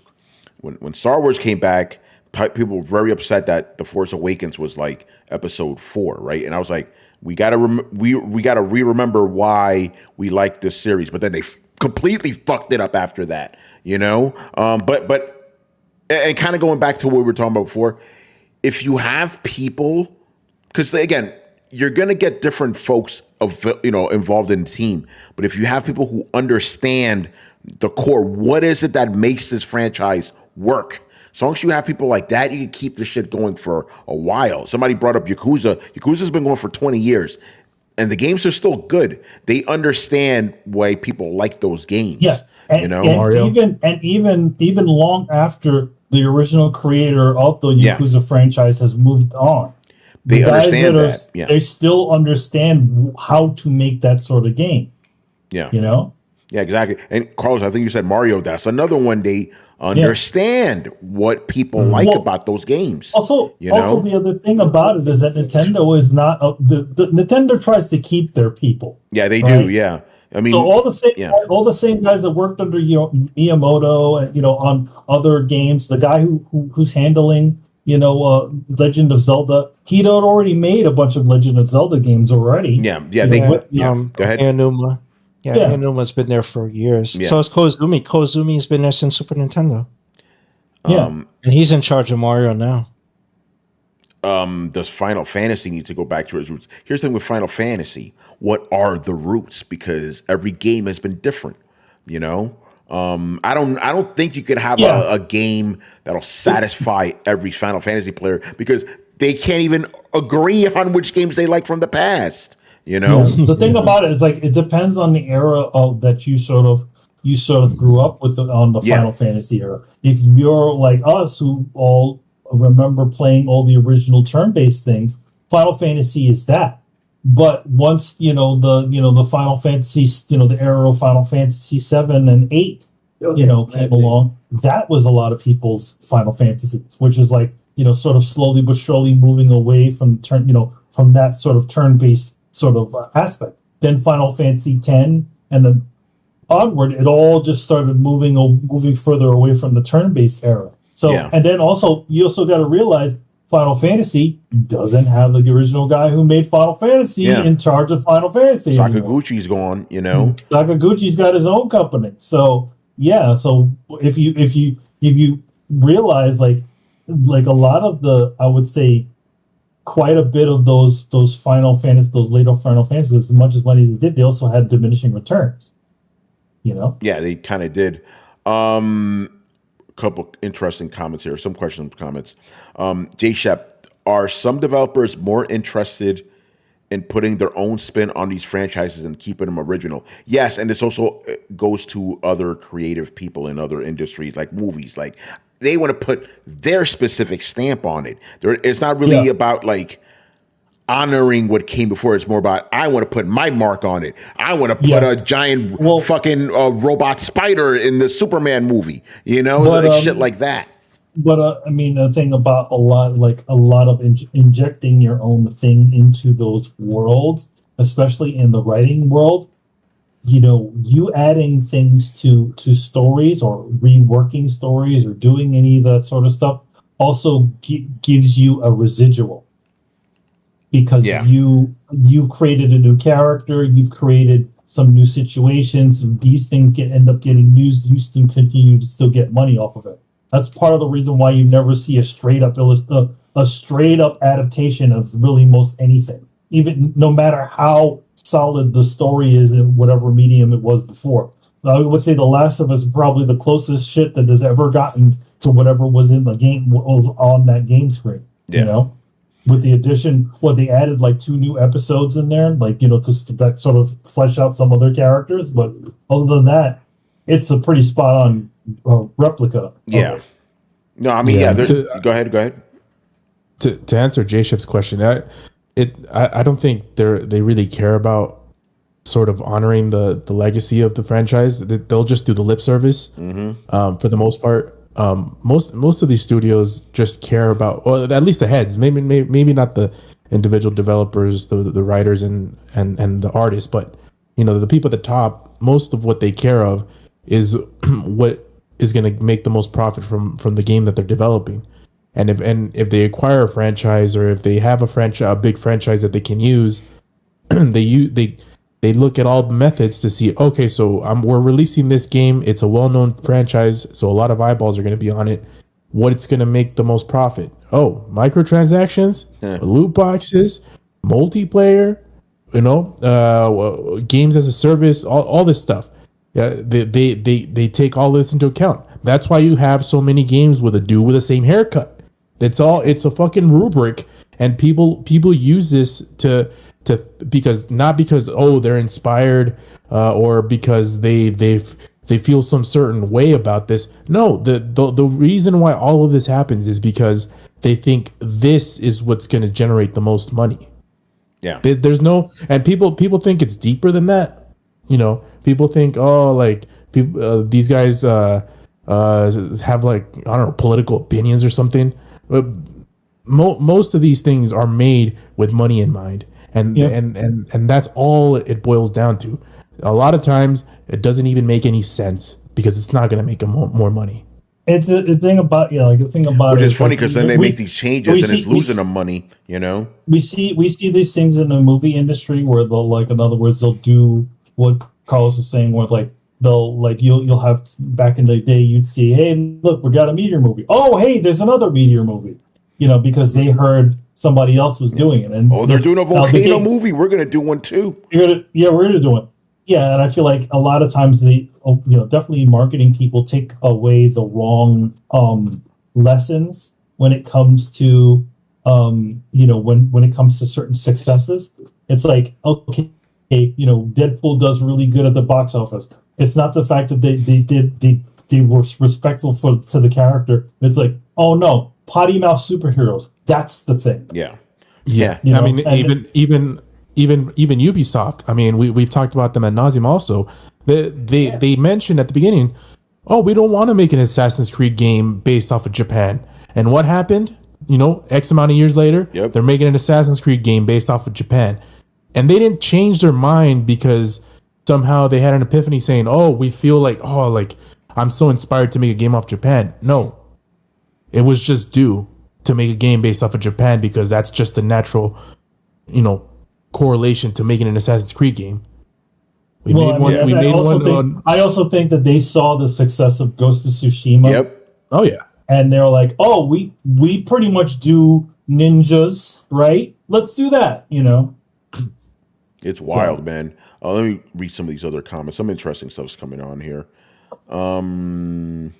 Yeah, I mean, if there was a Final Fantasy game everybody could kind of agree on, it probably would be 7.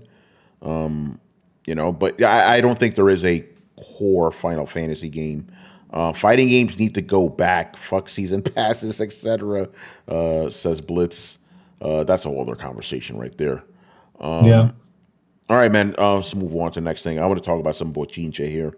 So Shawn Layden apparently isn't happy with Xbox.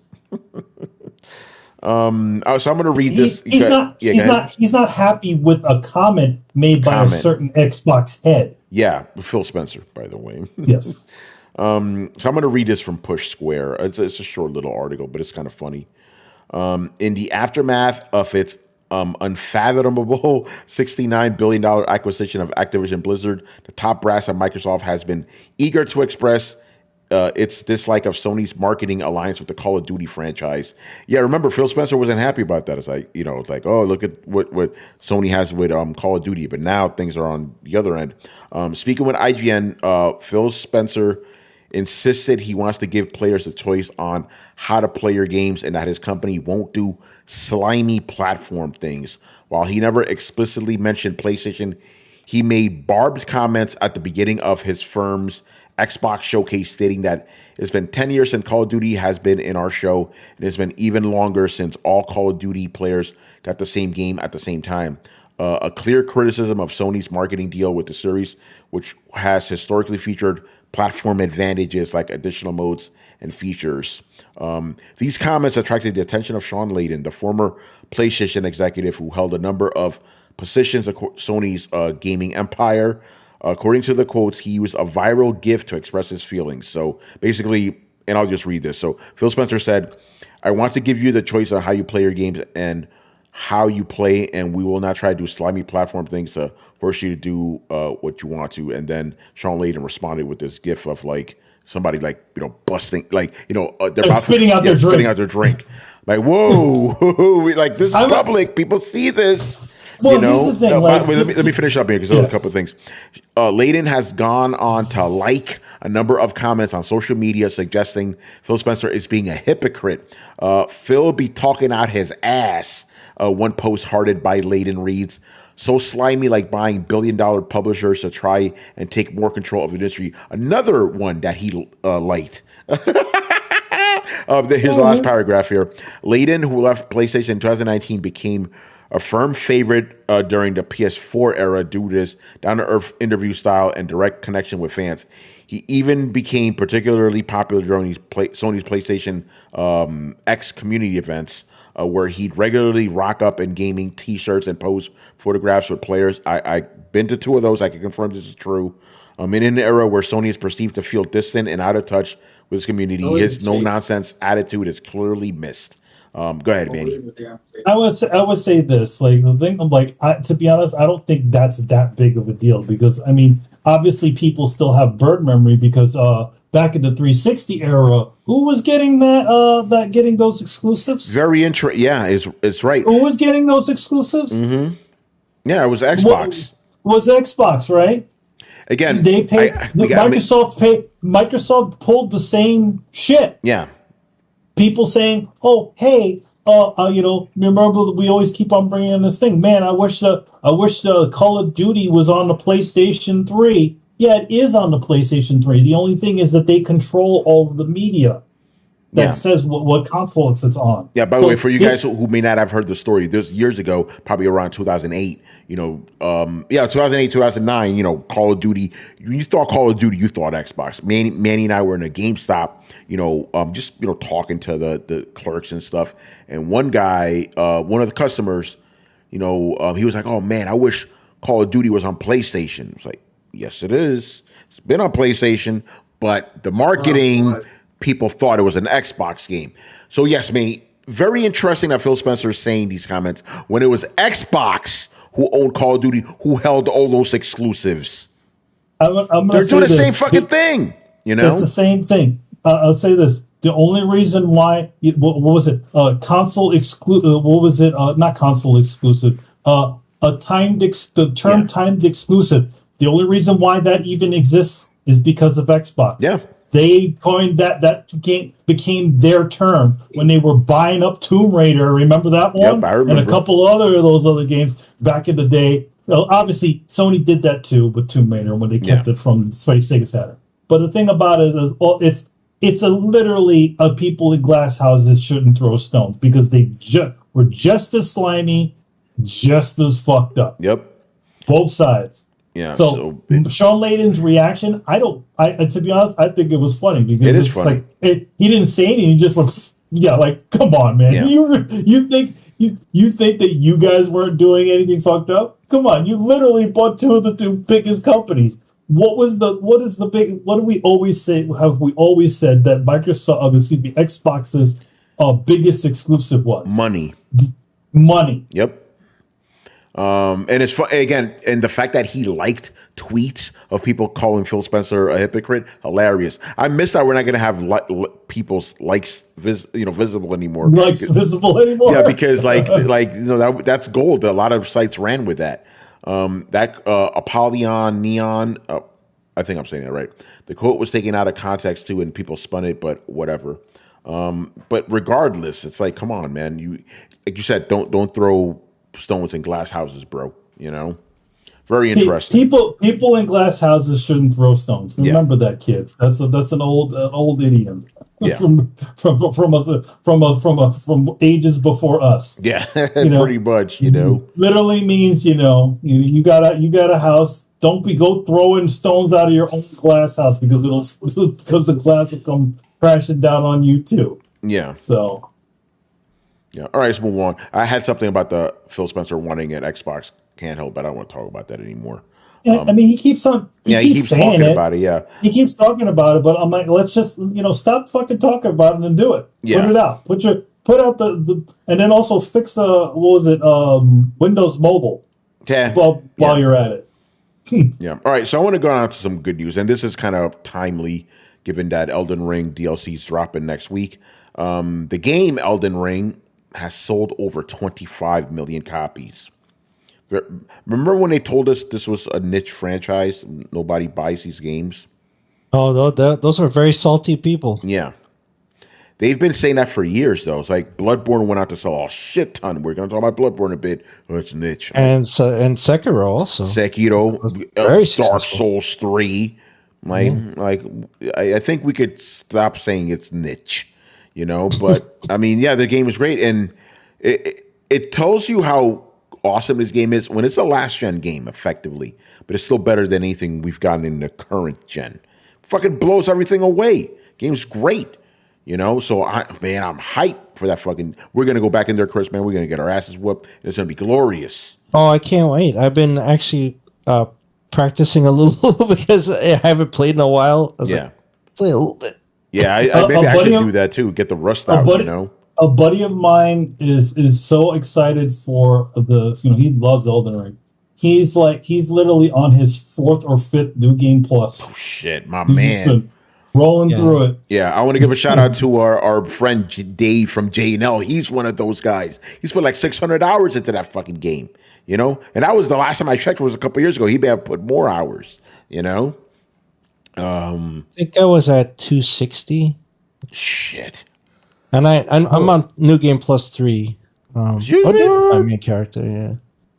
Yeah, so we're all getting back in there, man. Are you throwing giant waves at people now, Chris? Like fire waves or whatever? Oh no, I chuck lightning everywhere. Lightning. That's it. Throwing lightning. I don't even touch you. Here comes I'm like Zeus. I just walk around just throwing lightning bolts. Did you guys see go ahead. The statistics? Because I think you have to, in order to start the DLC, you have to beat Moog. Yeah, you do. So I think it's like over 60% of the people who have played Elden Ring haven't beaten that boss yet. Uh-oh. So it's like a lot of people starting the game just so they can beat it. That's hilarious. Yeah, man, I can't wait to have these moments. This is going to be like a deep cut, but it's the only one I could think of. Like, there was this episode of The Simpsons, for whatever reason, Springfield's always getting into like mob fights and shit. But there was one where everybody kind of got paired up and started fighting each other. And Mo got paired up with, Dredrick Tatum, their version of Mike Tyson. He's like, how'd I end up here? I always get that feeling when I'm playing like these Souls games. I'm like this little guy in this monster stuff. I'm like, I'm Mo, and that's fucking Dredrick Tatum. Like, how would I end up here? Oh man! So I know that's gonna happen with the DLC. Oh, I can't wait. I can't. We're gonna log into, or we're gonna download the DLC. We're gonna log into PSN, and then we're gonna get a voice chat saying, "Hey, are you guys playing Elden Ring?" you know what I'm talking about? Yeah, sweet bread.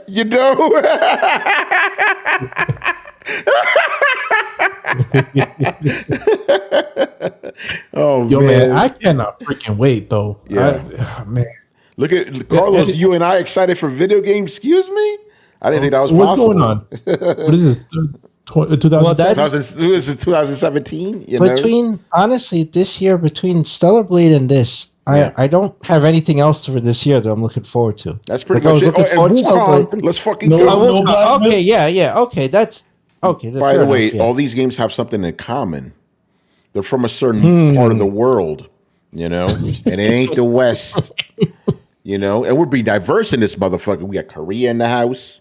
We got Japan, China. We got China. Let's fucking go, China. China, Street Fighter. It's those three games. I don't know what else is gonna come out. I don't know either. Well, I know there maybe that fucking Lego Horizon game is it not dropping? I saw some. Yeah, I think so. I saw some screenshots. It looked pretty. The art looked pretty decent. Apparently, that's the game that got the most people excited about Summer Game Fest. I'm like, really? Wow, really? Essentially, okay, it's like, damn. No comment, I guess. I don't know. Kind of strange. Anyway, but yeah. Stellar Blade, dope. Elden Ring, you already know. And Wukong, that's gonna be legit. But after that, I don't know what's dropping. Astro's Playroom. Yeah, that's true. I'll pick that up. There was something else that's dropping. I already pre-ordered that in Wukong already, so I got my year worth of games. Wukong. Speaking of Wukong, they made a deal with PlayAsia to release their physical editions of the game. PlayAsia is kind of a shitty site. No. If something sells out, it doesn't say sold out. It just doesn't list a price. Yeah. Is anybody hyped for Phantom Blade 0? What was that again? Yeah. Oh, that's the Riches, right? Riches, yeah. Is that the turn? No, it's not the turn-based. No. It's the fucking Souls-like game. They even said it was a Souls-like, right? Is that the it is Souls-like. By the way, GZR real quick, he named 3 games he's excited for that I'm not excited for. Okay. Silent Hill remake, Until Dawn remastered, and Concord. Don't give a fuck about any of those. Especially not Silent Hill. There's also a rumor that Metal Gear is getting released a lot Metal Gear, that's the other one. Japan, Everybody, I don't remember the date. I think the date got leaked. Yeah, November. So yes, that was the other game. Thank you, man. That's the game I was thinking about. Yeah. Metal Gear. Woo, let's fucking go. Yep. All right, man. And the last thing, sticking with From Software, some interesting comments were made by Mr. Hidetaka Miyazaki regarding a PC port. So I'm reading this headline. This is from PC Gamer. Because PC Gamer, they're very skilled at making long headlines and shit, and it works for them. Hidetaka Miyazaki knows for a fact that other From Software developers want a Bloodborne PC port. And this is what he says. If I say I want one, I'll get in trouble, but it's nothing I'm opposed to. He tweeted all this. This is like official. He said this stuff. So apparently, some of the team want a PC port to happen, but Miyazaki, and apparently Miyazaki's not against it, but he's like, I would get in trouble if I say I want one. I find that very interesting. People have been speculating about that all day because these comments came out today. They're like, is there something going on with Sony and From Software? I know Gene Park, shout out to Gene Park, he speculates that basically it might be a holdover from some animosity that Sony may have held against From Software for not trusting in Demon Souls back in the day. Like apparently Bloodborne was made as an apology because Sony didn't even market the fucking game, Demon Souls, because it was a PS3 exclusive back in the day. So maybe there's something going on there, but I find that interesting how where the head of the studio says, I want it, I wouldn't be against it, but I can't say I want it because I would get in trouble. By who? Sony? That's the only entity I could think of here. Not his team. His team wants it. He's the head of From Software. Well, I mean, maybe it's not a situation with Sony. Maybe it's something internally. Maybe people at From do have some sort of animosity toward Sony themselves. Notice that they haven't made one of those exclusive for them in a while. But he said that most of his team they want it. Mm-hmm. You know? I don't know. This is just insider drops. This is actually from an interview. It's not some insider bullshit. No, I mean, it is from an insider. It's from the guy who actually makes the game. Yeah, right. Yeah, yeah, right. It's very interesting stuff there. So here, I want to read what Miyazaki says during the interview. I know for a fact these guys want a Bloodborne PC port. Miyazaki said, referring to From Software producer Yasuhiro Kitao and interpreter Bobby Simpson seated at the conference table near him. If I say I want one, I'll get in trouble as well, but it's nothing I'm opposed to. Obviously, he went on to say, obviously, as one of the creators of Bloodborne, my personal, pure, honest opinion is I'd love more players to be able to enjoy it, especially as a game that is now coming of age, one of those games of the past that gets lost on older hardware. I think any game like that, it would be nice to have an opportunity for more players to be able to experience that and relive this relic of the past. So as far as I'm concerned, there's definitely not something I'm opposed to. Miyazaki, he basically would like one, but he'd get in trouble if he said that. Interesting. So basically, the fans want a remake, the devs want to remake it. So who's holding this up? It has to be Sony. It's right? Be Sony. Who else? I'll say it. It's Herman Holtz. Herman Holtz. Get Riku in here, Riku hates that dude. So there you go. That also is weird because Sony has no problem porting other games to PC right now. I mean, it's like one after the other. So why would they care? Bloodborne is years old already, and people want this. They played in a heartbeat. Yeah. GZR made an interesting comment. He goes, Sony has a huge investment in From Software. I think Sony may be trying to tank From Software so they can buy them out. They sold 25 million copies of Elden Ring. That ain't happening, Yeah, and the DLC is going to sell. And the DLC, like crazy you already know. Yeah, so they're not in trouble. That's conspiracy stuff right there. But yeah, very interesting comments there. Is there anything else we want to discuss that may have happened this week? I think this week was basically just the fallout of Summer Game Fest. Go ahead. Yeah, it's a lot of the Summer Game Fest. I mean, I did mention the stuff from the Metal Gear thing. Yeah. Well, what else was there? Oh yeah, there was this one little thing that showed up. So Silent Hill. So there was a little bit of a controversy with Silent Hill 2. Well, it's actually quite a bit of controversy with Silent Hill 2. Concerning redesigns of certain characters, and then one of the ones that sort of popped up is apparently there's the nurses in the game. They kind of they have a certain type of move set. But anyway, in one of the gameplay trailers, they have one of those nurses kind of doing one of those parkour jumps over like a little ledge thing, and all the fans were like, what the fuck is this?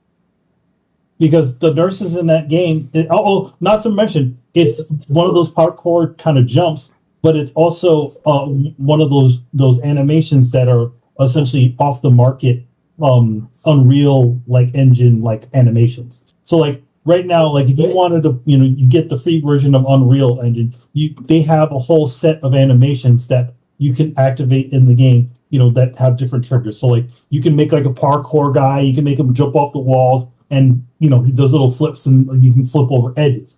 So that's what one of the stupid nurses did at one point in this gameplay trailer. And then literally they were like, "Oh yeah, we've removed it."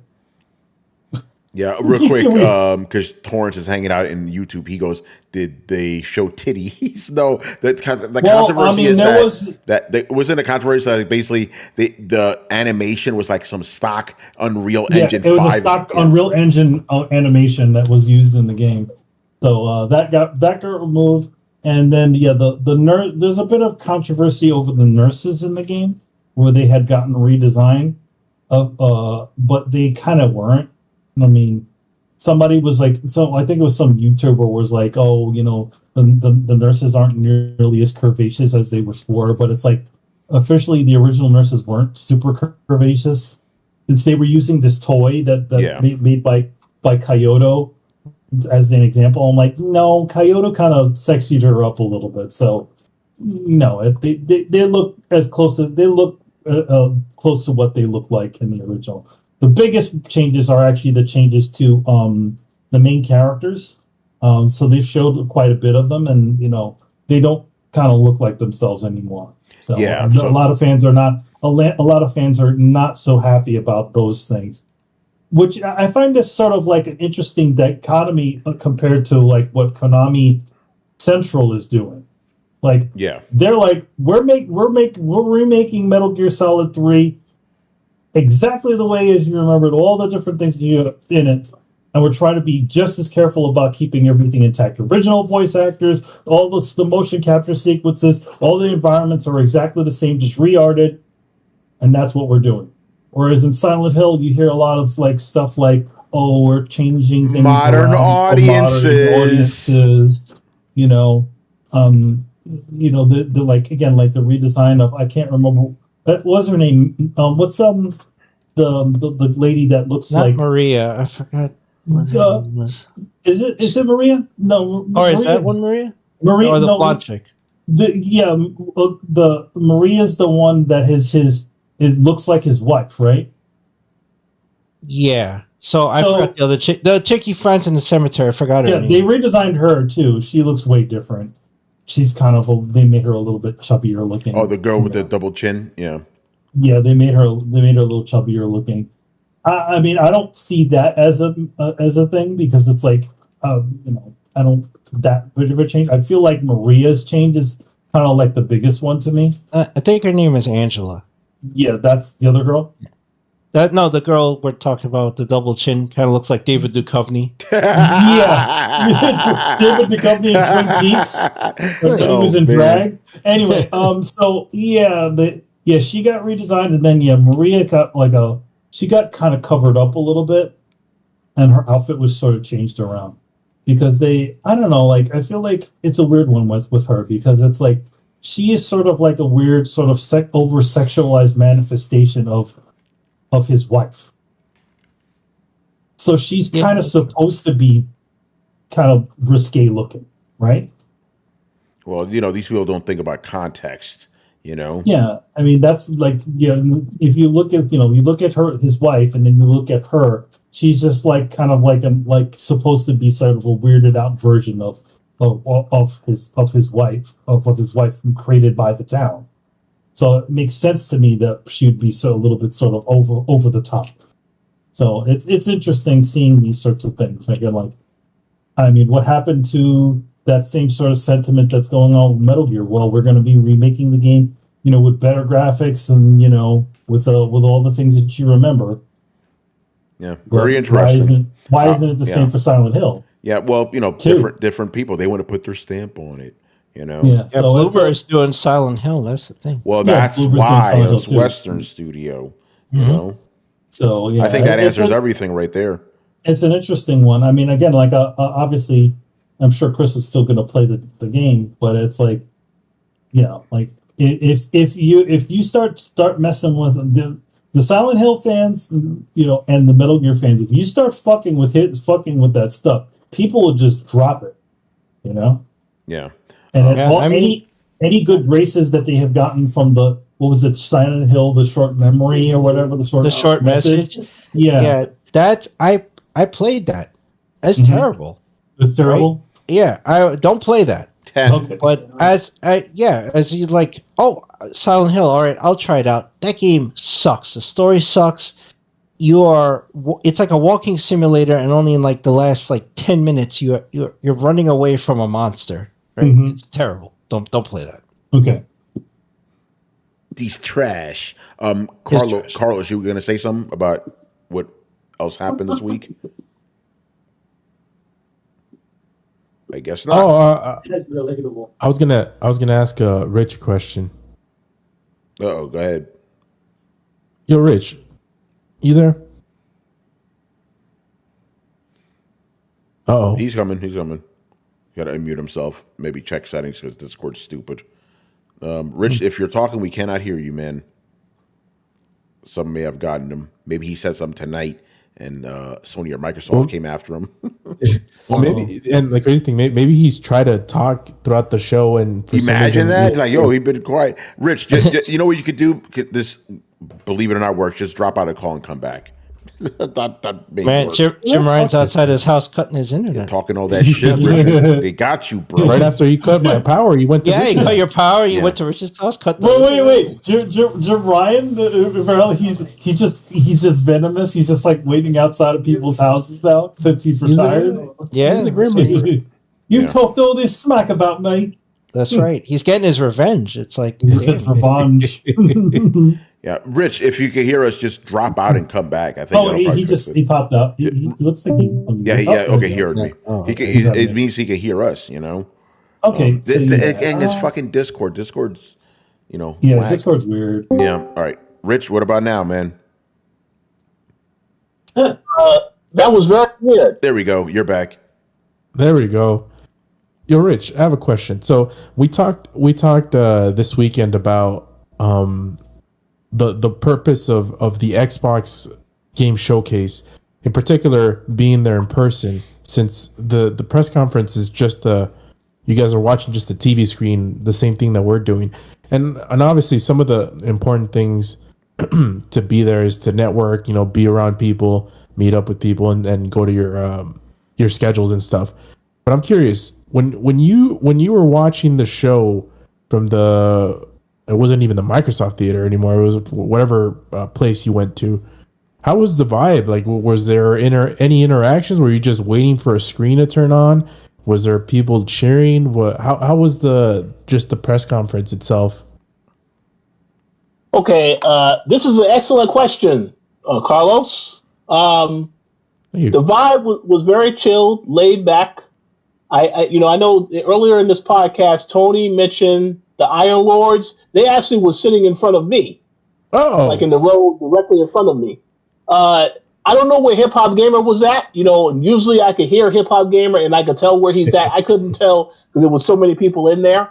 But it was very cool. And as I mentioned earlier, I was sitting next to a guy that primarily does Call of Duty content. He had went to Treyarch earlier in the day and had just done a whole bunch of content for Black Ops 6, but he couldn't talk about it, obviously, because the reveal was happening after the Xbox showcase.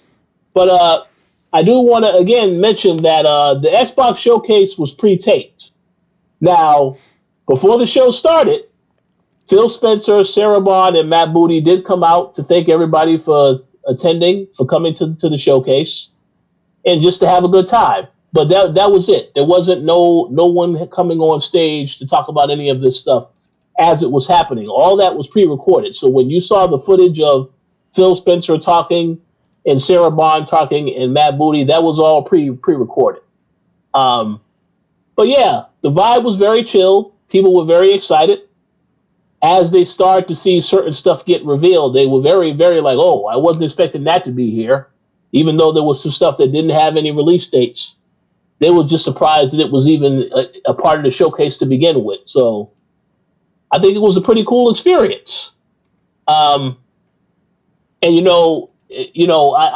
obviously what Microsoft did is they actually made that an all-day event. I didn't mention this earlier. They made that an all-day event because even before the event started, because it started like 10 a.m. Pacific time, they actually had media come in early if they wanted to, because they had a buffet where they were serving breakfast at the very top of the building. Continental breakfast? Oh no, they had some burritos, some bacon, egg, and cheese burritos, yogurt, oatmeal, stuff like that, various types of dishes, right? And then when we actually went into the presentation, because it was in a theater, they had popcorn and a beverage for every single person that wanted it right there being handed out before they walked into the theater. So they really made it feel like it was an experience that you're sitting in there, you're watching like a movie or whatever. And so then pretty much go ahead. So they made up for the fact that they made people go to a theater where they didn't do shit except put a screen on him. Yes, I'm a sinister guy. So that's all I could ever think about. It's like, and I know it's like really pessimistic, but I'm thinking, you got people coming in around the world, rich flying in from Georgia, via Massachusetts, and these guys don't even put the effort to like do an actual presentation. It's like, here's a screen, watch everything. I don't know. Maybe it's just me being really cynical. Last year was exactly the same as that. Yeah. It was a screen that, obviously whatever people they invited or people or press or whatever was there, maybe devs, and it was the same exact thing. Yeah. Yeah. All right. Anything else you guys want to bring up before we wrap up here? I think that's pretty much it. Another week in gaming. All right. Start wrapping up here. Rich, what's going on with the coalition? Yeah, so I'm still covering Summer Games Fest. I actually have a couple of different things I've been writing because, I haven't really had enough time to write because I still work my other job. But you are going to see quite a bit of things going up over the next couple of days. So stay tuned. You'll get my thoughts on Phantom Blade Zero, for example. Nice. That's coming very soon. And we're going to also talk a little bit about Monster Hunter Wilds, so on and so forth. So, yeah, look for that very soon. And, of course, lastly, if you are a Power fan, and no, I'm not talking about the Power show that was on PlayStation. I have to preface that every single time. Yeah. If you're a Power fan, myself, Dana Abercrombie, and Gary, we, of course, have been reviewing the final season.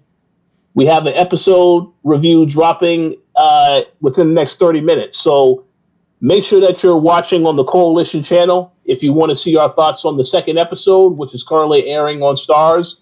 And stay tuned because we're going to be recapping the entire season. There's about 8 more episodes left.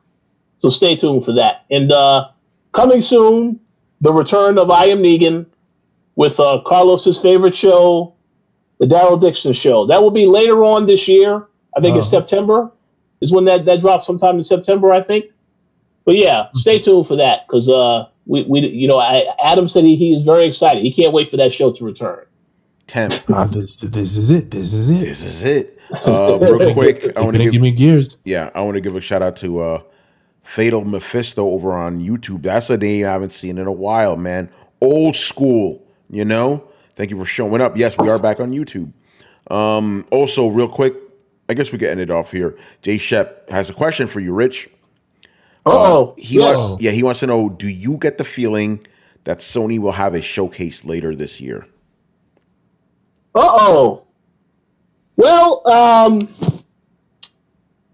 going to say this right now, and we can bring this to the accountability room at a later point.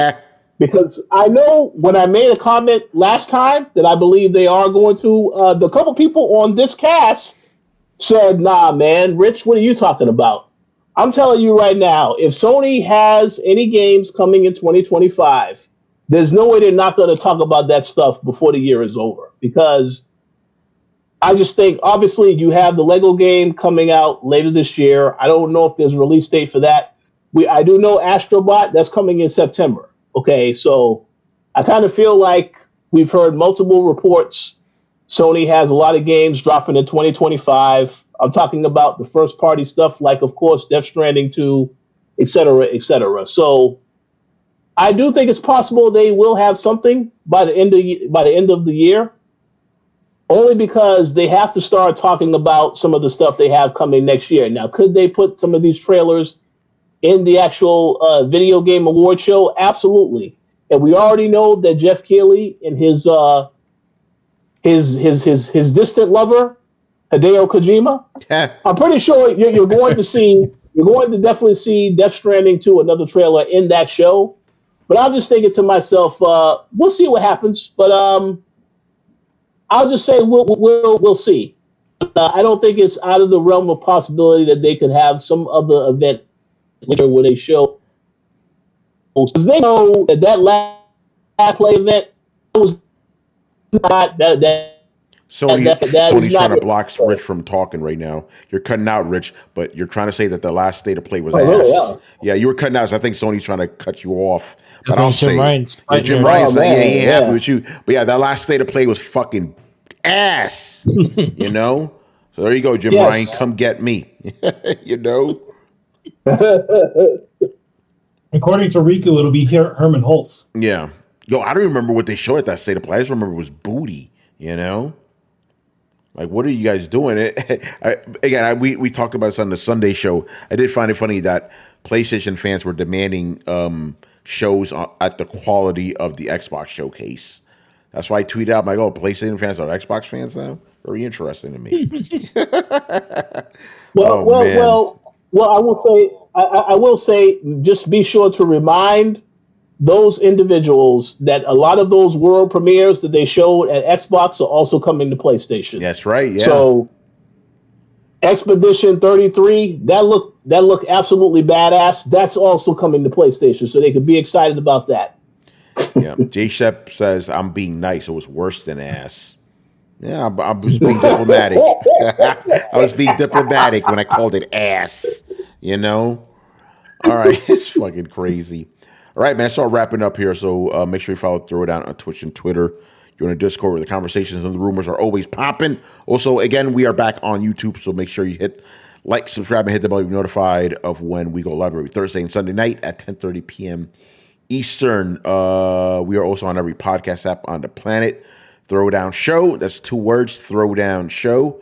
And, of course, throwdownshow.com to listen to past episodes. Links to everything down below. Once again, I was your host, Tony Polanco, and tonight I was joined by Emilio Lopez. See you next time. Chris Seeley. Hey, take care, everyone. Carlos Romero. Peace out. Richard Bailey Jr. Have a good weekend, everybody. And Brian Manjoma. So if women are equal to men and men are trash, what does that make women? Oh man, that's a head scratcher right there. I don't make the rules. Yeah, you gotta ask the questions. You're just asking questions. All right, people, we will see you on Sunday. Later.